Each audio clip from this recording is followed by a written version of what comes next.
In 2019, I had actually ended up starting Sekiro. Now, at the time, I had never ended up beating Sekiro only because I kind of refused to look up walkthroughs.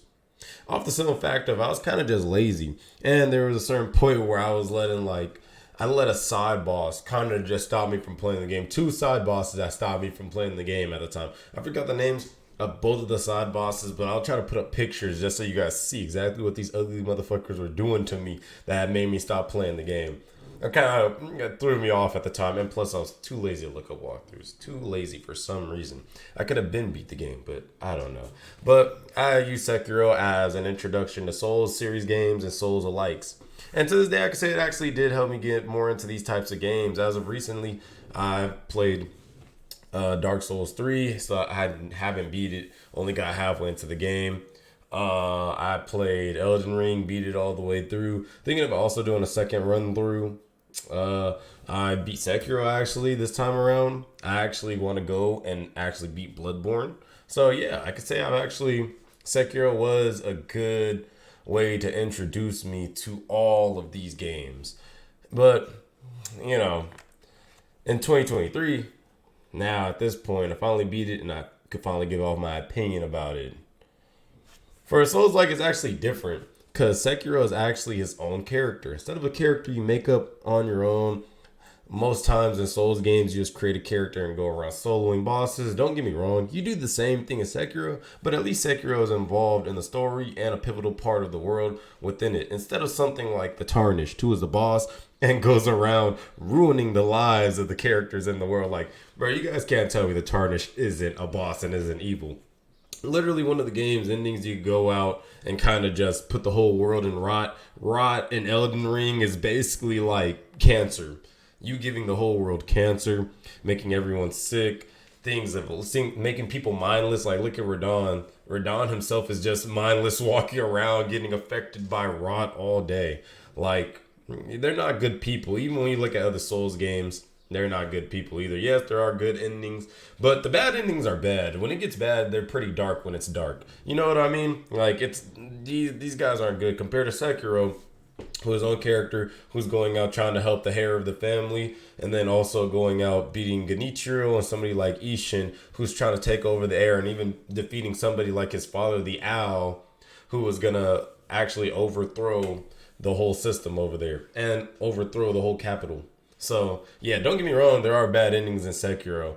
Or there's only really one bad ending, and that's the sure ending where you basically go around killing everybody and then you actually betray the hair of the family Kuro. So, that's the only bad ending compared to the other two, which, actually are beneficial to the world.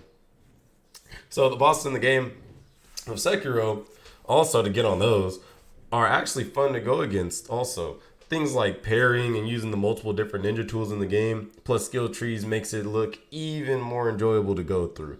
Well, everybody except for the apes. Fuck them, bro. Fuck the apes. I hate the apes. I remember watching Afro Senju's walkthrough a while back, and then, bro, I used to see him struggle with the apes, and I was thinking like, yeah, these guys are gonna be tough for me. But honestly, on a scale of 1 to 10 of difficulty, I'll give them around like a 4. They're actually not that bad, especially when in Sekiro you could kind of just run around, parry everything. So, in my opinion, everything is subjective. Always remember that.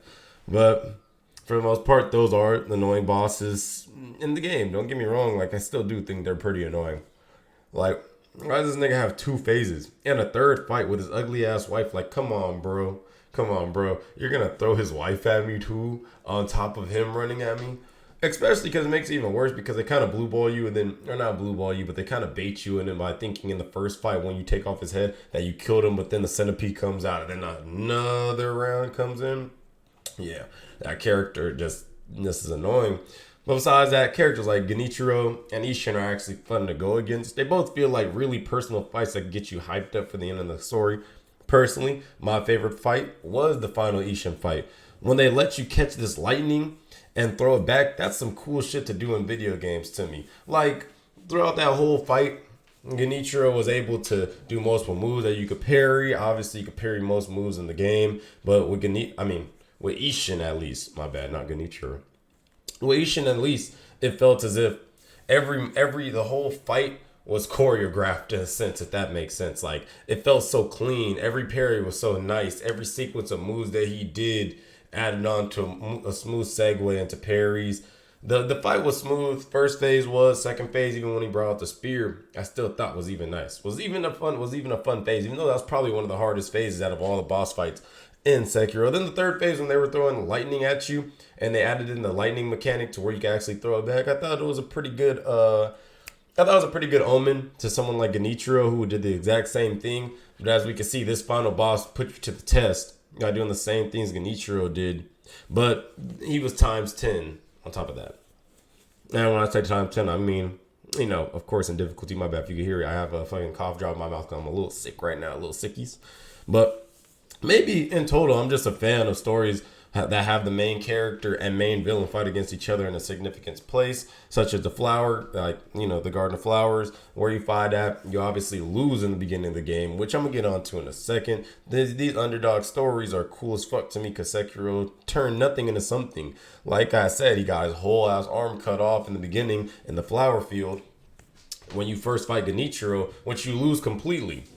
Even cutting out the arm and then threatening to take the air of Kiro, and then going on to, going about his own ambitions, taking your spot essentially. But then you eventually rise up, take out all the bosses in the land, fix places in the land, and they actually get the name Wolf. So Sekiro as a whole I think it was a pretty enjoyable game. I think I had a lot of fun with it. Honestly, if you guys thought I was going to sit here and talk about the actual story, I'm not, because at the end of the day, I feel like Souls games, you got to get there's so much lore and shit you have to read into. And currently, I'm pretty lazy, bro. I'm not even going to cap to you. I'm pretty lazy right now. I haven't posted in a month, though. This video might not be the best. Sorry about that. Next video definitely going to be better than this one. I could promise you that. So, yeah, I'm not going to stay here too long. Sorry for the long, the hiatus. I'm back, though. Yeah, Sin Nation up.